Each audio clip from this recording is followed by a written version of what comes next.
So we're actually going to move on to public comment. Okay.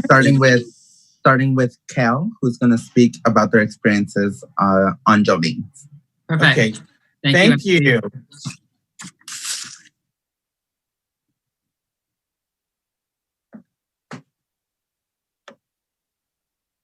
Hey, Kel. Hey, where are we at?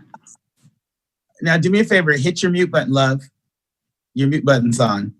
Thank you. Hey. Hey, everybody. Kel, before you even talk, let's just talk about that phenomenal pink hat on your head. Phenomenal. I love it. Oh, You're giving me everything right now. well, hi. Sorry, I had the Twitch going and then this going, so I was just hearing everything on repeat. Yeah, so did you turn your Twitch down? Yes. Perfect. Okay, perfect. All right. I was saying how beautiful your pink hat looked. Thanks. Thanks for organizing, facilitating the space. My name is Kel. I'm white, non-binary, queer femme. My pronouns are she and they. My first time attending a party at Jolene's was Tea for Tea, which my friend Xander, who is an Indigenous non-binary femme, the door person repeatedly misgendered them while holding their ID, asking repeatedly if they were sure they were 21 because they looked like such a young man. I privately sat down with management to discuss these matters, which I did appreciate the effort and time. At a later date, however, I was on a brunch date and the bar staff used my legal name on my card when I ordered another drink, exposing my dead name in front of my date. It was embarrassing and caught me off guard to have that experience in a queer space. As a service worker, I get it. And at the same time, using people's legal names or dead names without consent can put them in real danger. And dead naming trans and non-binary people is always violent. These instances occurring in a self-identified queer space in tandem with the messaging that I am safe here felt gaslighting and still has me feeling pretty fucked up. On top of this, I witnessed Jolene's continue to make actual safe space for outspoken TERFs on their Instagram page and in their venue. What I don't see, however, is them confronting these folks in order to protect their trans community. Transphobia is listed in the public boycott of their venue. However, they neglected to address it in their formal point-by-point response to the boycott. This doesn't only add insult to injury, but it perpetuates a consistent erasure and dismissal of trans and non-binary experiences within our community. And to put it bluntly, trans people are not safe in the same spaces that are safe for TERFs.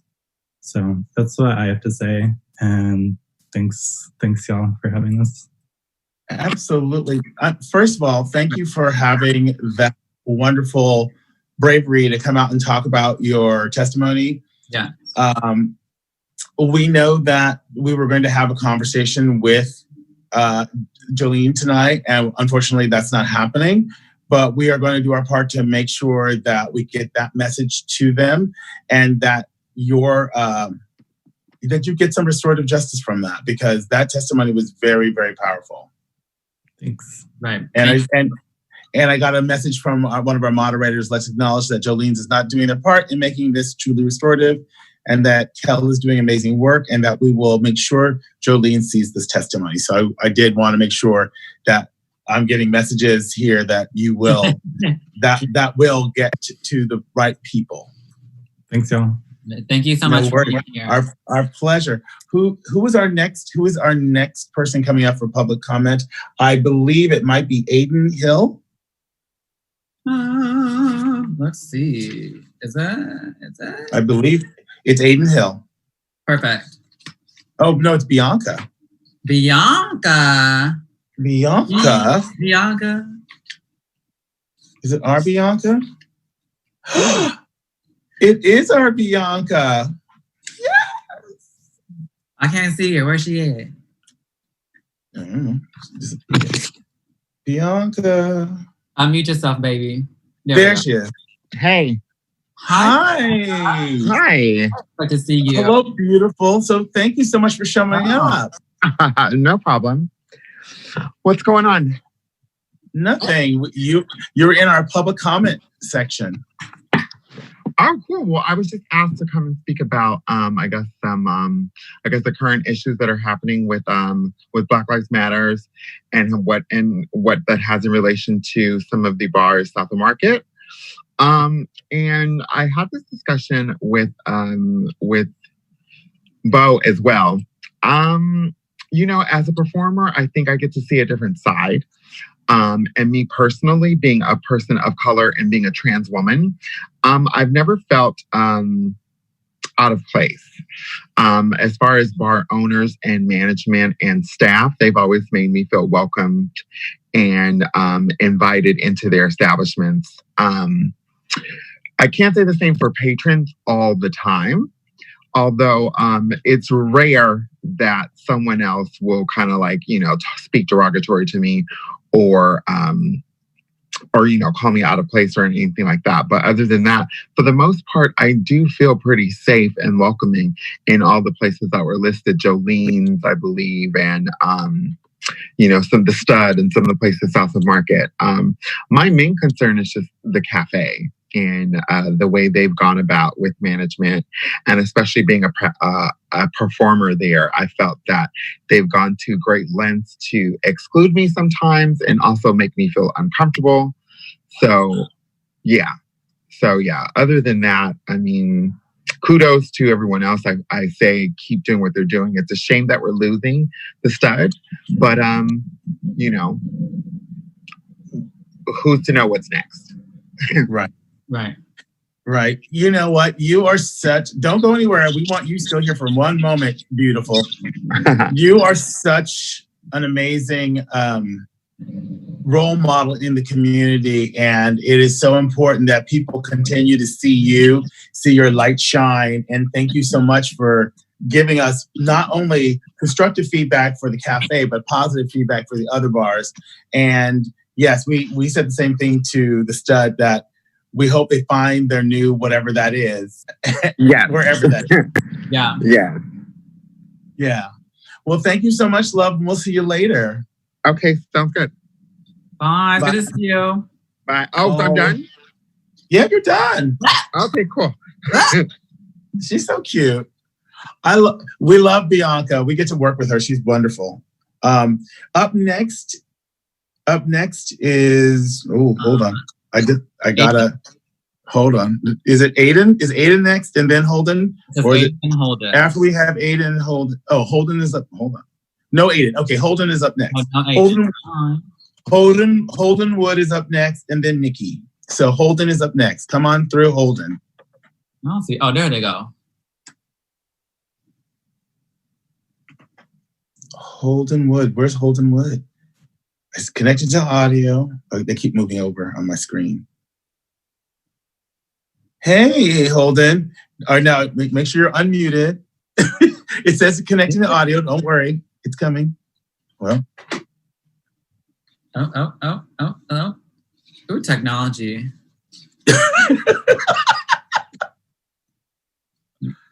Uh-oh. They're frozen. What are we doing? It's like a Madonna song. When your life's not. I know. I'm gonna get us in trouble. No copyrights.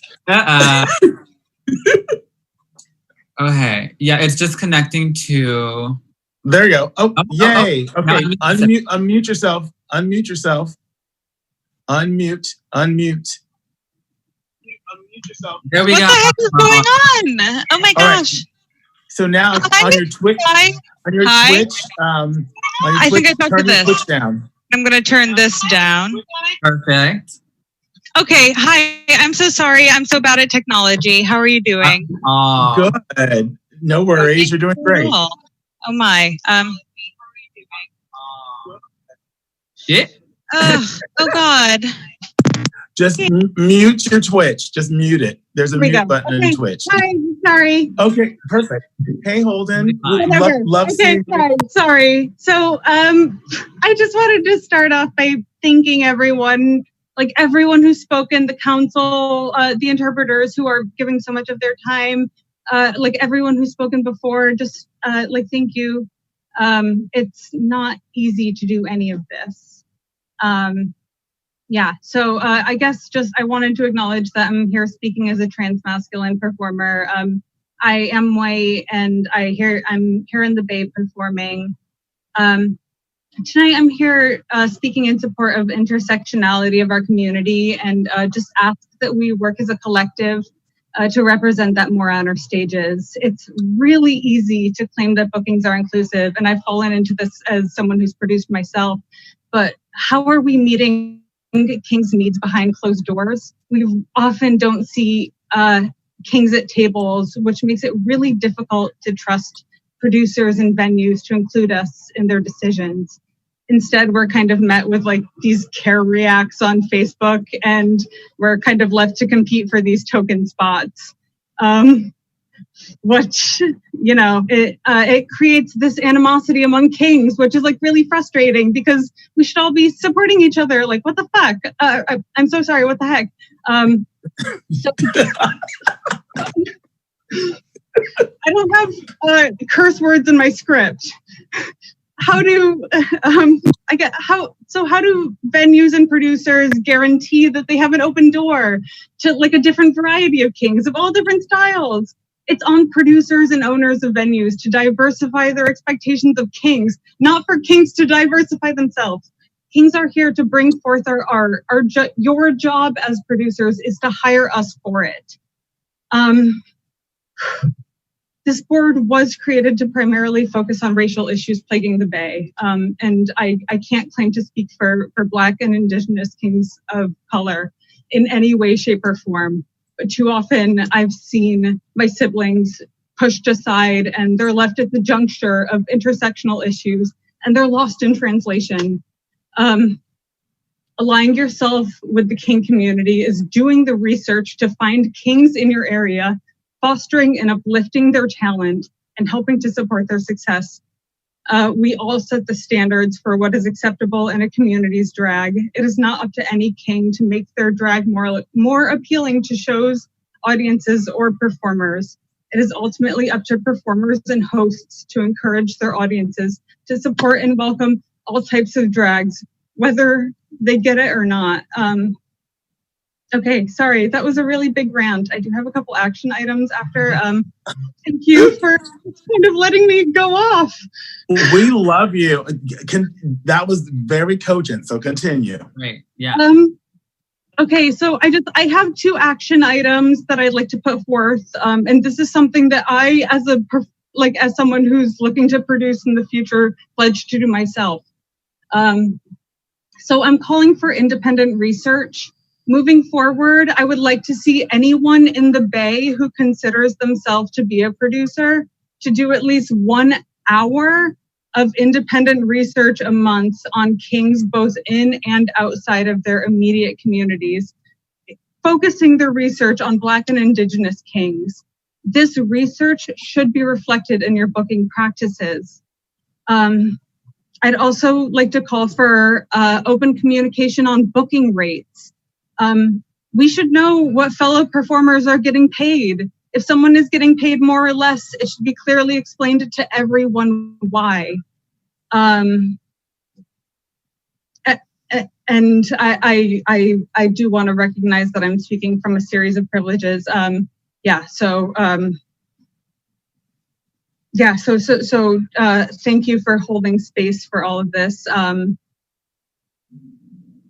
Thank you. Yeah, thank you.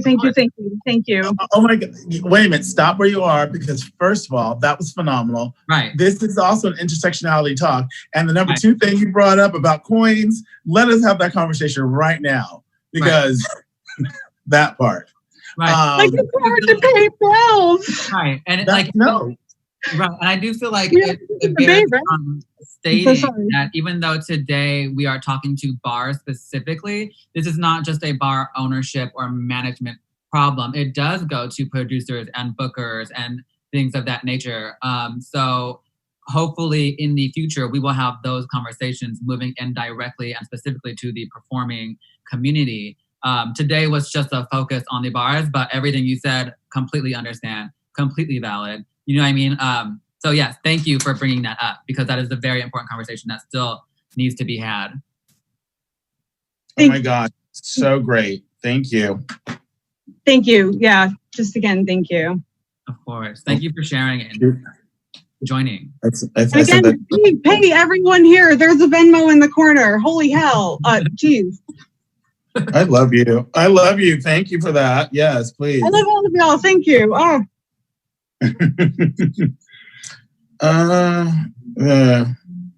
Let me see. I'm looking at here. Who? Oh, we have last minute additions. We have Camille. Camille. Now let's have this. Hold on. So we have. Oh no, Matt. Matt Levy is here, and okay, good. Camille and Brand. Oh, what? There they go. Here's our community coming on. All right, let's have Camille up first. Is Camille coming in?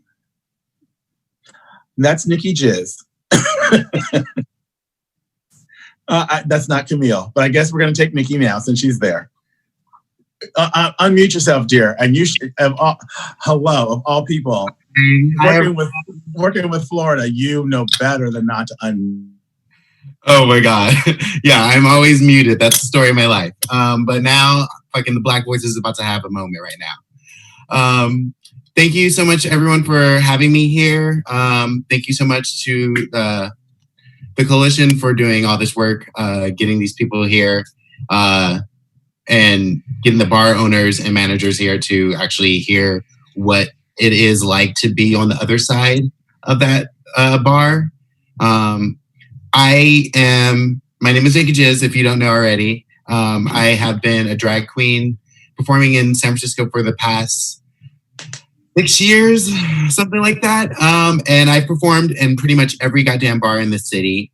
I performed all over, and there is stuff that I wanted to speak about, like especially, it's not particular to the Castro. This is something that goes from Castro to Soma, even to Oakland, and there is racism that is built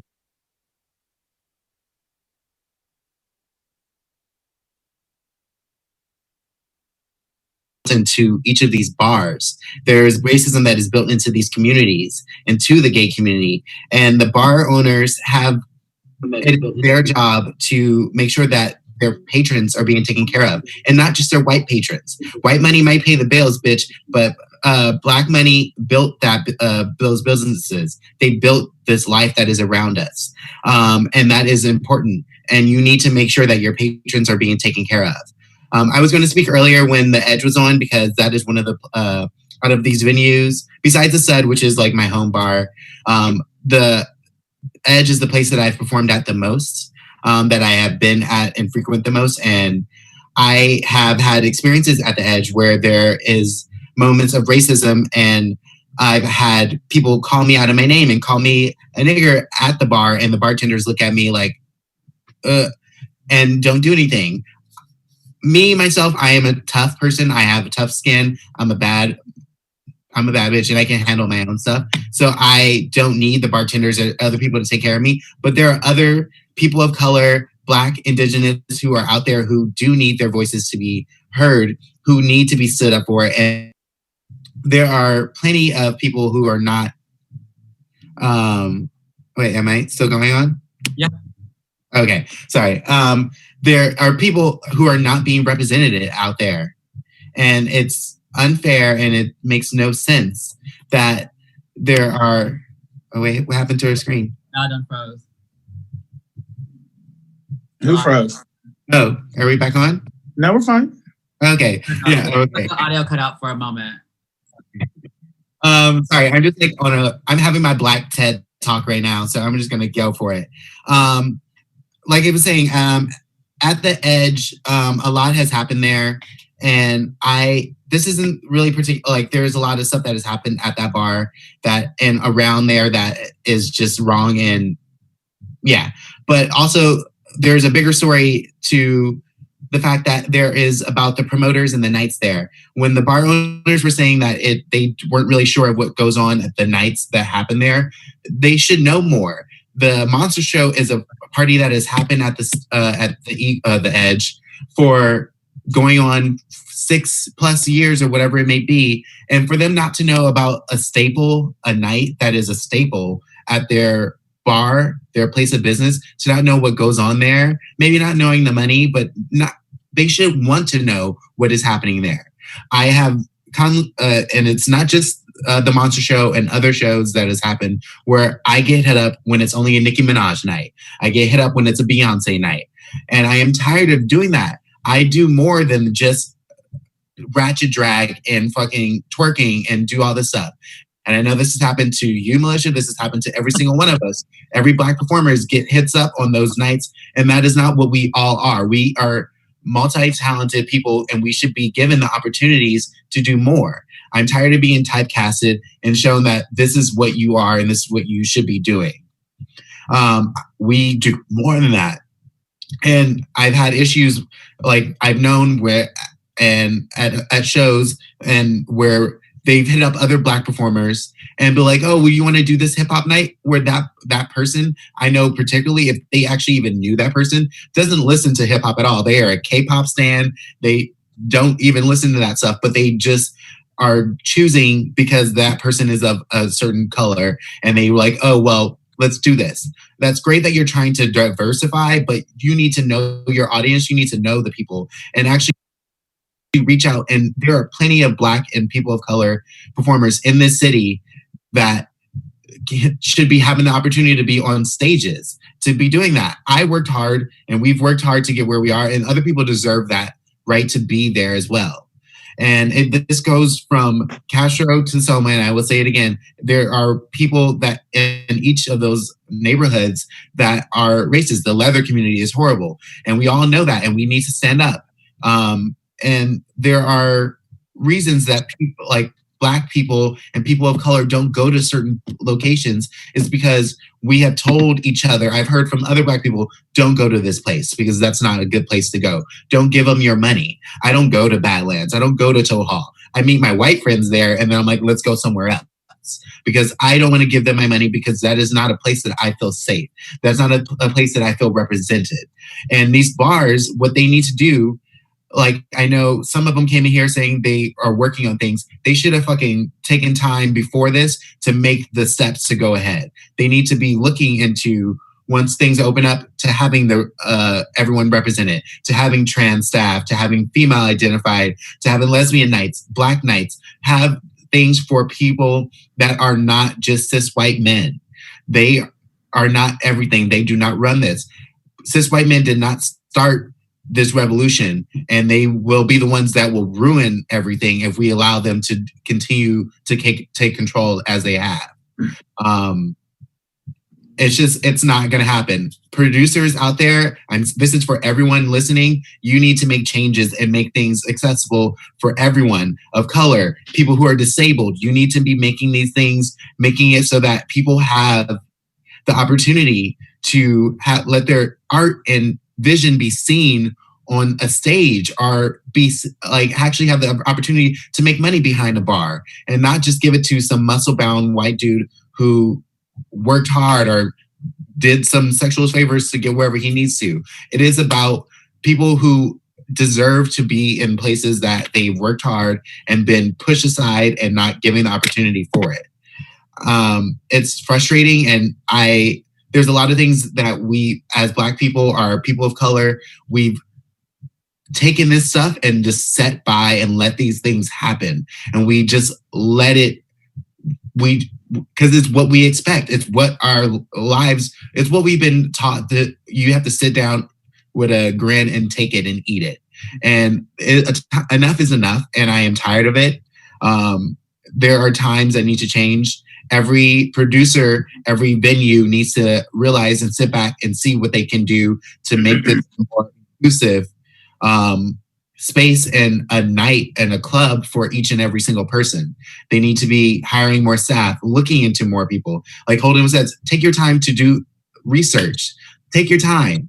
You can swipe on Grindr. You can do some research and book the right people, and take your time to look into.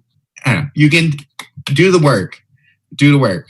As Militia once said, Black people, you can take a break. White people, work harder. I don't know. Yeah, that's pretty much my little Black TED talk. Yeah. Yeah. Thank you, Nicki. Sorry. Okay, breathe. Deep breath. Yeah. No, let go. Okay. That's 401 years. We got you. Okay. 401 years. Now, I'm going to let Nicki go because we got to move on to our next one. But before I let Nicki go, I'm going to say thank you to our ASL interpreters because we are going to let them go. These lovely, lovely interpreters have been here for 3 hours, 3+ hours. Oh. And we are a little over time and we got to let them go. But we want to continue the public commentary. And thank you so much, interpreters. We love you. Thank you. All righty. Up next is Matt. All right, Matt's coming up next. Oh, look at that.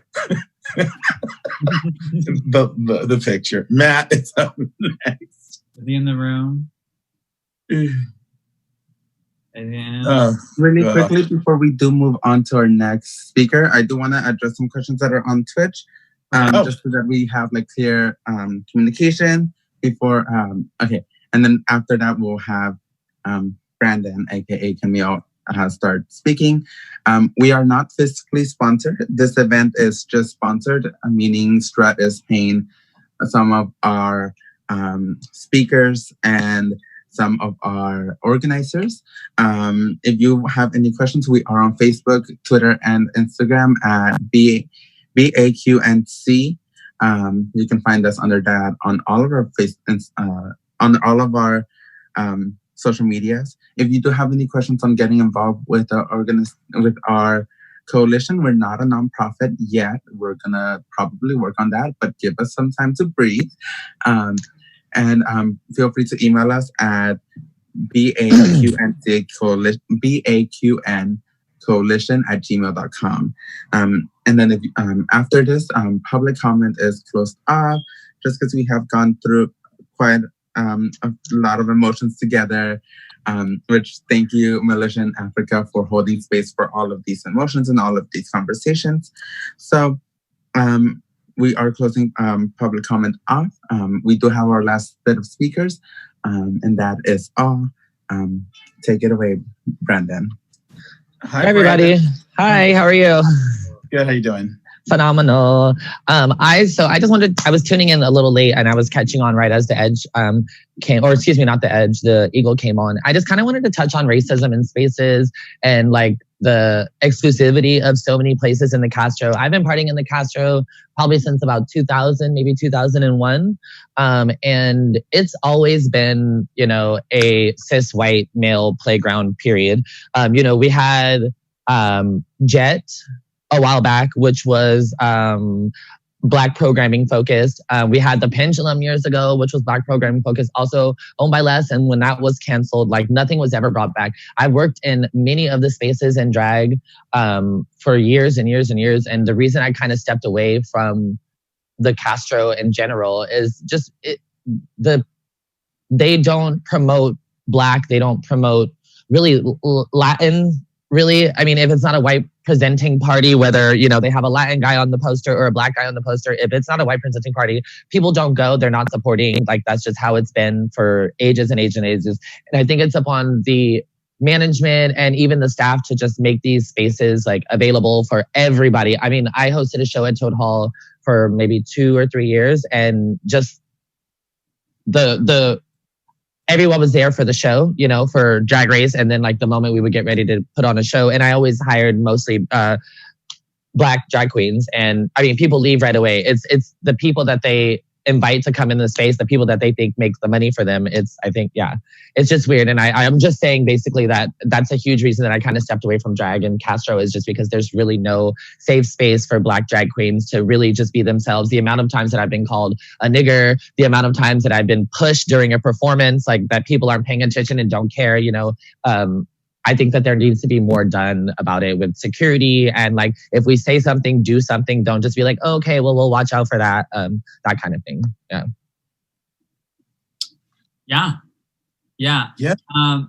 I mean, we've worked together a lot, and it's very, very that. And I totally understand what you're saying. I also think it's very interesting that in some cases, Black performers have a different amount of privilege than the Black patron. scenario. And even then, like you said, there is still the disrespect. There is still being called out of your name. You know what I mean? Some people don't get it, and that's great, but the exception doesn't make the rule. So I think definitely like the next step, we need to get into those producers and those shows and figure out that I totally, yeah. Girl, we on the same page always.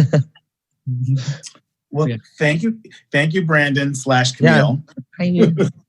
Bye. Thank you guys for putting this on. This is amazing. It's been eye-opening, I think, to a lot of people. And the call-out culture is so real right now, and people need to be held accountable for what they're doing. Right. Or not doing. Thank you for sharing. All right, love you guys. Bye. Okay, up next we have is Matt. Matt's coming next, and then our last speaker will be Levi. So Matt is up next. Okay. Oh, did Matt leave? All we have is Levi. Okay, Levi's up next. Is that the last one? This is our last one. Right. I know everybody, it's a marathon, but you know what? Social justice sometimes is. Levi, you don't have your camera on. Where's Levi? There they are, connecting to the audio. Hey. Hello. You hit your mute, love. Unmute. There you go. There we go. Hey, y'all. So, just get into it. Yes? Yes. Okay. So, I'm going to speak a little bit about myself. I moved and ran away to San Francisco when I was 17. I moved to the Castro and was living there at the beginning from 2010 to 2012. And then I moved back to San Francisco several times, most recently in 2015 with the creation of New World Disorder and connecting with the Black trans and brown trans community that kind of started to make headway into the Castro. I've worked with the Quans who created Club Poppers at Q Bar. And I've engaged with a number of people who've existed throughout the queer scene, the capital Q queer scene that have been in the Castro. I can acknowledge that a lot of my Black friends who are performers and entertainers of some sort of note in the eyes and ears of white patrons in San Francisco do share a certain level of, I don't want to say privilege, because it's not privilege. It's always something that is understood as being something that can be taken away very quickly. There's a level of access that they are able to have because they are the hot button item. Mm-hmm. I think it's very important for all of us to take this not as necessarily a litmus test, as will these people accept these Negroes onto the table? Are we going to have a Solange moment and they make a seat at the table for us? And I think it's more important that we see how these bars are acting and speaking when they think that their mic is off, and really ask, do they really care? At the end of the day, these bar owners acknowledge that their patrons are mostly whites, and most of those white patrons and the brown and Asian men who love them are still going to come despite the controversy. And I think we need to be able to see their words and their reactions and recognize that putting Black and brown people in harm's way by hiring them and then firing them when they speak out is not the answer for a long-term solution. We need to be able to have a discussion in conjunction with the Fund the Police of how we can imagine funds being used for Black and brown communities. I think it's a beautiful opportunity and discussion for us to be able to have about the benefits of having allies, quote unquote, within the bar communities of San Francisco, versus trying to create the next generation of bar owners who get it. Point blank, period. Mm-hmm. There is a beautiful opportunity that is arising with a new generation of young people who are unwilling to sidestep effective long-term change and solutions. And I think we need to be able to take this energy and really devise ways in which we can create real forms of equity. You cannot have and I worked in nonprofit. I worked at the LGBT Center in San Francisco. I was probably one of the loudest people when it came to anti-Blackness and racial justice within an organization that has a very long history of chucking out Black and brown trans women. I'm going to say that point blank. we all know it. All of us who have any relationship with the LGBT Center know about the long history of anti-Blackness within that space. And I can say you cannot have an action plan without outside individuals, communities, and stakeholders really making sure that they do those steps. Fascination with white men with mustaches. But baby, you grow by exposure. And we expose ourselves to new things and we challenge ourselves in real ways to be able to find the beauty of everyone around us. Because baby, I guarantee you I'm cuter than most of the queens who are out there. I have cheekbones. I give you melanin. I give you pop. You know, I'm not just some brown thing that you bring to your disco party for validation. I'm not the dancing, galloping, gallivanting Negro on stage for you to feel vindicated in your active exploitation of Black music, thought, and movement. I am someone who's trying to create a space in which my Black and brown clients who I used to work with, who ran away from all over the country and the world to be in San Francisco, them crying to me and them telling me that the violence they left was here with a rainbow smile. We need to understand that we are not having this issue just to have this issue. Most people who are listening right now have experienced vast amounts of trauma and violence, something that no bar owner can say, I'm sorry you felt that, I didn't know, because they do know. Les Natali engages with almost every bar owner in the Castro. Don't play me. Scott Wiener was kissing his ass 4 years. Don't play me. Like, you can't act as if these bar owners aren't actively engaging in the same behavior as Natali just because they aren't as vocal, just because the rumors aren't as known. The mix is still something that needs to be brought up, and their history of engagement. 440. And I'm saying this as someone who's been able to go into 440 because I know people who work in those bars, because I know them from dancing at parties that were based in, based in Stud, that I still engaged with, and I still saw other Black people who did not have those close connections be treated like shit.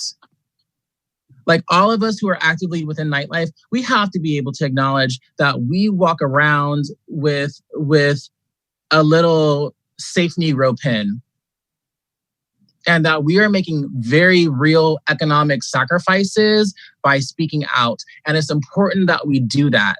So then we see the bars and venues that are going to shut us out inevitably after this happens.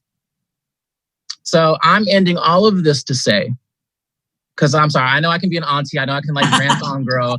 I'm giving you preacher vibes, but this is an opportunity for both communities as patrons and as entertainers, as people who worked in bars, people, behind the bar, people who worked indoor, to ask ourselves, is it worth a paycheck to know that we are actively undermining the voices of change who look just like us? Is that pink dick worth it? Is that white dollar worth it? Is it worth being shown out here to look like a fool in front of a 300 plus audience, to say the same things that white queens say, to feel included in a space that will never fully see you? We really, really, really, really need to discuss the next steps, which is creating a space for us. And stop begging. And I'm done. Love y'all. Bye, Levi. Bye. Bye. Our last speaker coming to the stage is Take me out. There you go. And make sure you turn off your microphone.